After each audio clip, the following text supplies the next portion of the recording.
সৈয়দনা আদম বললেন, এরা কারা? আল্লাহ বললেন, তোমার বংশধর। সৈয়দনা আদম বললেন, আল্লাহ, ওই যে একটা রূহ দেখা যায়, এটার নাম কি?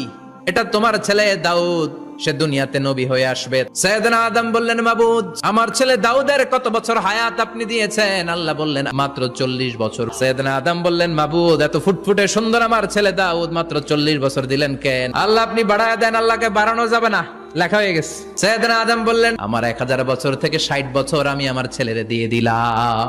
আর আদম আলাইহিস সালাম পেয়েছিলেন 1000 বছর, 60 কমে গেলে রইল কত? 940 বছর পৃথিবীতে থাকার পরে মালাকুল মাউত চলে এসেছে, এসে বলল, জিইতু আন আকবাদা রূহাক, রূহ কবজ করতে আসছি। আদম আলাইহিস সালাম বললেন, রূহ কবজ করতে আসছো মানে? আমি বাসমতে 1000 বছর। মালাকুল মাউত বললেন, না না, ওই যে আগের কথা স্মরণ করেন, আপনি 60 বছর দিয়া দিয়েছিলেন। কয়, না, আমি দেই নাই। মালাকুল মাউত বলে, আল্লাহ, ঘটনা দেখেন, দিয়া কয় দেই নাই। আল্লাহ কয়, থাক, কথা কইস না, আয়া পর। ভুলে গেছেন উনি। সেদিন থেকে আল কিতাব ওয়া শুহুদ, মানে লিখে রাখার সিস্টেম আর সাক্ষীর সিস্টেম চালু হয়েছে।